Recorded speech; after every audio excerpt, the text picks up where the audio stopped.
आज हम बात करेंगे नेपाल में जो अनप्रिडिक्टेड सिचुएशन अनफोल्ड हुए है just this week. And trust me, ये स्टोरी सिर्फ सोशल मीडिया बैन के बारे में नहीं है, ये एक डीपर इशू है अबाउट करप्शन, यूथ फ्रस्ट्रेशन और गवर्नमेंट के अथॉरिटेरियन टेंडेंसीज के बारे में। नाउ ब्रिटिश और कि आप लोगों को इस चीज के बारे में थोड़ा सा आइडिया होगा ही, लेकिन जिन लोगों को नहीं पता है उन लोगों के लिए हम यहाँ पे टाइमलाइन क्लियर कर देते हैं। नवंबर 2023 से government multiple social media companies को नोटिस भेज रही थी फॉर द रजिस्ट्रेशन। फिर अगस्त 2024 को कैबिनेट ने डिसीजन लिया कि 26 मेजर सोशल मीडिया प्लेटफॉर्म्स को बैन कर दिया जाएगा। फाइनली अर्ली सितंबर 2025 को ऑफिशियल अनाउंसमेंट हुई कि प्लेटफॉर्म्स को रजिस्टर करना होगा वरना वो बैन हो जाएंगे। नाउ यहाँ पे कौन कौन से प्लेटफॉर्म थे, let me just read it out for you. Facebook, WhatsApp, Instagram, X, YouTube, Viber, Botim, basically वो सारे के सारे एप्स जो यूथ यूज करते थे अपनी डेली लाइफ में। एंड इंटरेस्टिंग बात यहाँ पर ये थी कि यहाँ से टिकटॉक को बैन नहीं करा गया था जो कि एक चाइनीज ऐप है। और तो और टिकटॉक ने पहले ही कंप्लाई कर लिया था गवर्नमेंट के रूल्स के साथ पिछले साल। गवर्नमेंट की यहाँ पे ये डिमांड थी कि सोशल मीडिया प्लेटफॉर्म्स को नेपाल में ऑफिशियली कंप्लाई करना होगा, रजिस्टर करना होगा। लेकिन आखिर ये रजिस्ट्रेशन होता क्या है? इसका सिंपल टर्म से मतलब ये है कि उन्हें नेपाल में इन कंपनीज को नेपाल में एक ऑफिस स्टैब्लिश करना होगा, एक लोकल कॉन्टैक्ट पर्सन अपॉइंट करना होगा यहाँ, जो कि नेपाल के लॉस को फॉलो करेगा, लाइसेंसिंग में नेपाल के लोगों की हेल्प करेगा, कंप्लेंट फाइल करने में नेपाल के लोगों की हेल्प करेगा, और यूजर कंप्लेंट्स हैंडल करने के लिए ग्रीवेंस रिड्रेसल सिस्टम बनाना पड़ेगा उन्हें यहाँ पर। बेसिकली गवर्नमेंट ये चाहती थी कि अगर आप नेपाल में ऑपरेट कर रहे हो तो नेपाल के रूल को फॉलो करो, यहाँ के डेटा प्रोटेक्शन लॉस को मानो, और अगर इन सारी चीजों में कोई ना कोई प्रॉब्लम आती है तो यहाँ पे कोई एक अकाउंटेबल इंसान होना चाहिए था, which is a good thing if you think about it properly.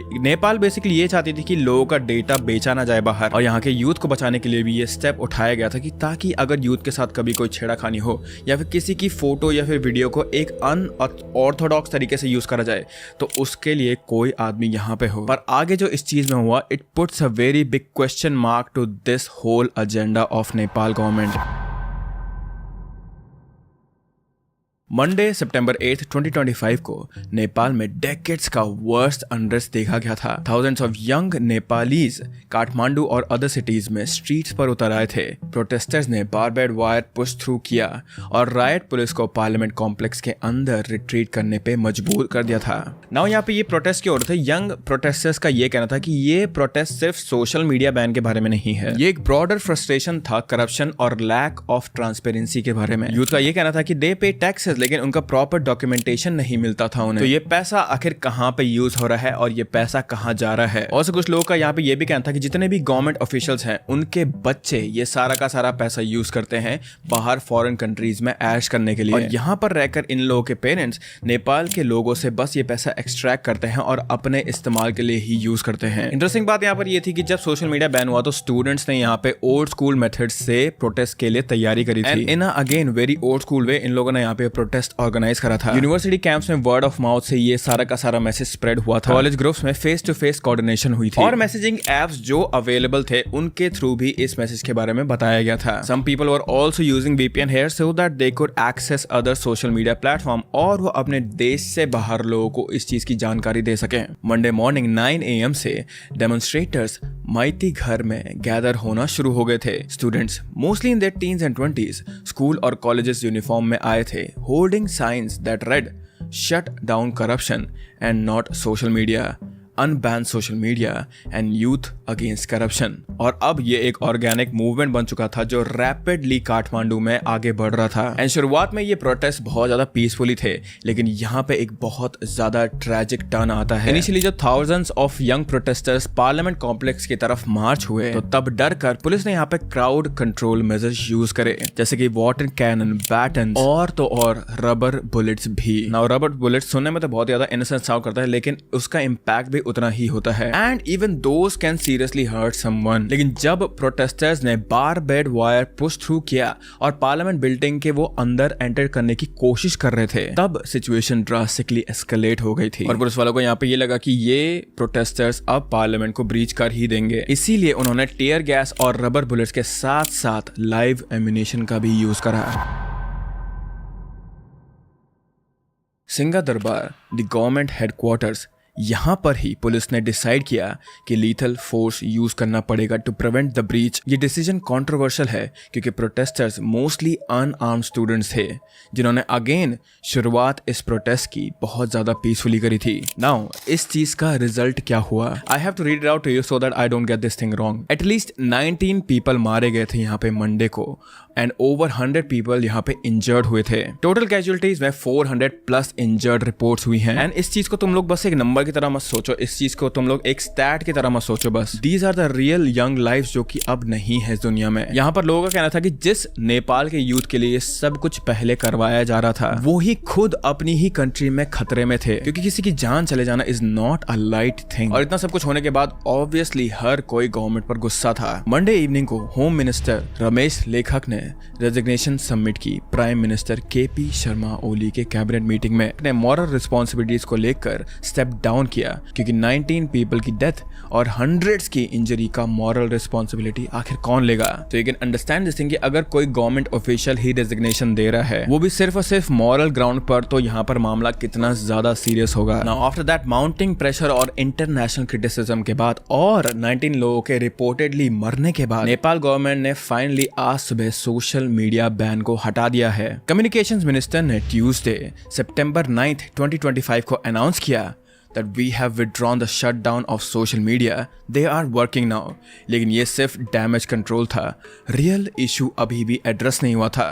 यहाँ पर कर्फ्यूज इम्पोज किए गए थे अभी काठमांडू, बुटवाल, भैरहवा और इताहारी में अनरेस्ट कंट्रोल करने के लिए। Sorry if I pronounce those names wrong guys. और गवर्नमेंट का यहाँ पे क्लियरली कहना था कि कोई भी गैदरिंग, रैलीज या फिर प्रोटेस्ट अलाउड नहीं होगा यहाँ पर, और अगर इस चीज के उन्हें साइन भी दिखाई दिए तो वो यहाँ पे स्ट्रिक्ट एक्शन लेंगे। और तो और काठमांडू में यहाँ पर आर्मी भी डिप्लॉय करी गई थी इस सिचुएशन को हैंडल करने के लिए। दिस जस्ट शोज कि गवर्नमेंट इस चीज को कितना ज्यादा सीरियसली ले रही है, but maybe it's too late now. Some of these army people are even breaching private houses, जिसकी वजह से नेपाल के लोग अपने ही घरों में सेफ फील नहीं कर रहे हैं। यूएन ने स्टेटमेंट दिया है कि वो नेपाल को असिस्ट करने के लिए रेडी है following these deadly protest.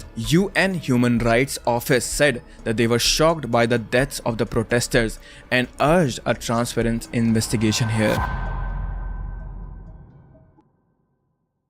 Now अब आगे इसमें क्या हुआ है। कमिटी टू प्रोटेक्ट जर्नलिस्ट, उन्होंने वार्न किया है कि सोशल मीडिया प्लेटफॉर्म को ब्लॉक करने पर यहाँ पे जर्नलिस्ट के वर्क और पीपल का जो एक्सेस था न्यूज को, ये सब कुछ यहाँ पे बहुत ज्यादा सीरियसली हिंडर करेगा नेपाल की गवर्नमेंट को। नाउ यहाँ पे इंटरनेशनल प्रेशर एक डेफिनेटली बहुत ही ज्यादा मेजर फैक्टर था गवर्नमेंट का ये क्विक यू टर्न लेने के लिए। एंड मॉडर्न वर्ल्ड में ऐसे अथॉरिटेरियन मेजर्स को जस्टिफाई करना बहुत ही ज्यादा मुश्किल है to be honest. And Nepal का जो रिसेंट रिकॉर्ड है बैन और अनबैन को लेकर, वो भी बहुत ही ज्यादा एक अजीब सा पैटर्न शो करता है, क्योंकि नवंबर 2023 में टिकटॉक को बैन कर दिया गया था, फिर अगस्त 2024 में उसे अनबैन कर दिया गया था, एंड जुलाई 2024 में भी टेलीग्राम को बैन कर दिया गया था पहले। ये पैटर्न शो करता है कि गवर्नमेंट के पास एक क्लियर डिजिटल पॉलिसी है नहीं अभी एक्चुअली। किसी भी चीज को यहाँ पर बंद कर दिया जाता है और अगर प्रेशर आता है तो उस चीज को वापस खोल दिया जाता है। ये कोई गवर्नमेंट्स नहीं है, ये बस एक नी जर्क रिएक्शन है। नाउ सोशल मीडिया बैन यहाँ पर सिर्फ एक ट्रिगर था गाइस। यहाँ पर रियल फ्रस्ट्रेशन जो यूथ को आ रही थी वो थी करप्शन की वजह से, और करप्शन हर जगह है बट कोई भी इस चीज की यहाँ पे अकाउंटेबिलिटी नहीं लेता है इस देश में। इकोनॉमिक अपॉर्चुनिटीज भी यहाँ पर सबके लिए लिमिटेड है बहुत ज्यादा। गवर्नमेंट डिसीजन मेकिंग में भी जनता की कोई वॉइसिंग नहीं है, और तो और यहाँ पर अब बेसिक फ्रीडम भी रिस्ट्रिक्ट कर रहे थे गवर्नमेंट वाले। स्टूडेंट्स का बस यही कहना है यहाँ पे कि उन्हें टैक्स के डॉक्यूमेंटेशन चाहिए। ये एक कोर गवर्नमेंट इशू है जो अभी भी एड्रेस नहीं हुआ है अनबैन के बाद भी। नाउ नेपाल जैसी डेवलपिंग कंट्री में जहाँ पर 3 करोड़ की आबादी है, वहां पर इंटरनेट और सोशल मीडिया एक लाइफलाइन है, स्पेशली यूथ के लिए। एजुकेशन के लिए लोग इसे यूज करते हैं, एम्प्लॉयमेंट के लिए यूज करते हैं, कम्युनिकेशन के लिए यूज करते हैं, एंटरटेनमेंट के लिए यूज करते हैं। सब कुछ यहाँ पर डिजिटल प्लेटफॉर्म पर ही डिपेंडेंट है, और कई सारे लोग के तो घर चलते हैं इन चीजों की वजह से। तो अगर सडनली इन सारी की सारी चीजों को कट ऑफ कर दिया जाएगा तो इट्स लाइक कि ऑक्सीजन कट ऑफ कर दी गई है अर्थ से, ठीक है। और गवर्नमेंट को ये चीज भी समझनी चाहिए कि इन सब चीजों का क्या रिएक्शन होगा, स्पेशली तब जब ऑलरेडी करप्शन और इकोनॉमिक इश्यूज चल रहे हैं आपकी कंट्री में, जिसकी वजह से लोगों में पहले से ही फ्रस्ट्रेशन है। और ये नेपाल का केस गवर्नमेंट्स के लिए एक क्लियर वार्निंग है कि हमारे जो डिजिटल राइट्स है वो बहुत ज्यादा फंडामेंटल हैं। They are not a luxury anymore. जब 19 young lives are loss for basic transparency, so it's not government's loss, it's humanity's loss. But Nepal के यूथ को यहाँ पर सीरियसली कमेंट ज्वाइन करना पड़ेगा, क्योंकि उन्होंने अल्टीमेट सेक्रीफाइस करके ये प्रूव कर दिया है कि democracy can survive when people fight for it. अब बस वहां के पॉलिटिकल सिस्टम को मैच करना पड़ेगा उनके करेज पर, क्योंकि real work it begins now. अभी आगे इस पूरे के प्रोटेस्ट में क्या होगा ये तो देखना बाकी है, बट आई होप कि जितने भी लोग नेपाल में रहते हैं they are fine, they are okay, and I will also hope कि तुम लोग लड़ना ना छोड़ो इस चीज के लिए, क्योंकि these are your right. But इसके साथ अभी के लिए ये वीडियो यहीं पे समाप्त होती है। एंड अगर आप नेपाल से हो, आपको नेपाल के रॉयल मैसेकर के बारे में जानना है तो ये वीडियो पक्का देखना। इसका लिंक मैंने नीचे पिन कमेंट में दे रखा होगा। And that is it for this video.